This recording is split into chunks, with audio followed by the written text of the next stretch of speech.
अंबेजोगाईच्या जनतेचं दुर्दैव हे आहे की सत्ता बदल झाली काय न सत्ता नाही बदलली काय.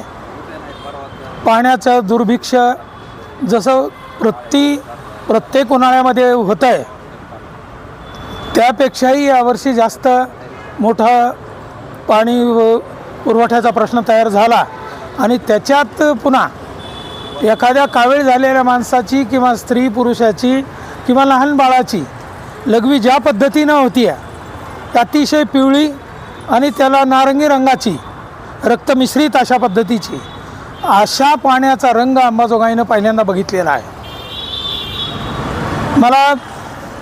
आम्ही पाठीमागं दोन महिन्यापूर्वी नगराध्यक्षांची भेट घेतली होती. त्यावेळेला मी हा प्रश्न काढला होता, परंतु त्यांनी जी कारणं सांगितली ती कारणं वीज पुरवठ्याची होती.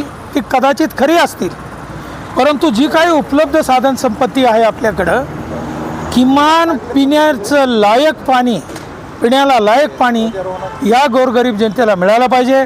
कुण्या गल्लीमध्ये 10 दिवसाला पाणी येतं आहे, कुण्या गल्लीमध्ये 12 दिवसाला पाणी येतं आहे आणि सामान्य माणसाला रोज काम केल्याशिवाय भागत नाही म्हणून त्याला 6 वाजता घरून जावं लागतं आहे.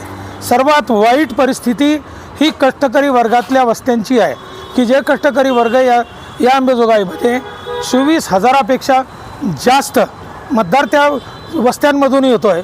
परंतु जसं मगाशी मी म्हणलं की जनरल बॉडीमध्ये जे आम्हाला ऐकायला मिळालं की तुम्ही जे केलं आहे तेच आम्ही करायला वगैरे वगैरे आणि आम्हाला काही मागचं पुढचं काढायला लावू नका.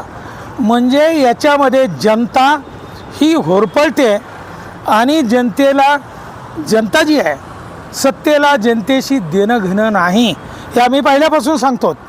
मग कुणाचीही सत्ता असू द्या, सत्तेला जनतेशी देणं घेणं नाही. परंतु आता जनताच या अशा अत्यंत विदीर्ण परिस्थितीमध्ये जिथं दुर्भिक्ष आणि आरोग्य जनतेचं गोरगरिबांचं धोक्यात येऊ लागलेलं आहे. माझं कळकळीचं आव्हान आहे की जे कोणी देशपांडे या ठिकाणी हे मुख्याधिकारी म्हणून आलेले आहेत की हे पाणी जे येऊ लागलेलं आहे अशा पद्धतीचं अतिशय ज्याला आपण म्हणू की अतिशय अशुद्धपेक्षाही जास्त अशुद्ध ज्याच्यामधून रोगराई निर्माण होऊ शकते असं पाण्याची काहीतरी व्यवस्था करा आणि किमान 8 दिवसाला 7 दिवसाला पाणी द्या. आता राहिलेत कुठं 8-10 दिवस आणि म्हणून येत्या 10 दिवसात ही परिस्थिती जर सुधारली नाही तर याच्यावरती नगरपालिकेच्या शिवोच्या विरोधात आम्ही मोठं आंदोलन या ठिकाणी केल्याशिवाय राहणार नाहीत आणि त्यांनी ही परिस्थिती सुधारावी. आंदोलन करणं ही काही कुणाची इच्छा म्हणून होत नसते. लोकांच्या प्रश्नांची जी असंतोष आहे तो असंतोष सत्तेच्या समोर घेऊन जाणं आणि सत्तेचे जे प्रतिनिधी आहेत त्यांच्यावर कानावरती गाणं, त्यांचे कानं उघडणं, त्यांना व्यसन टोचणं हे जनतेचं काम आहे. ती जनता येत्या 8-10 दिवसात करेल.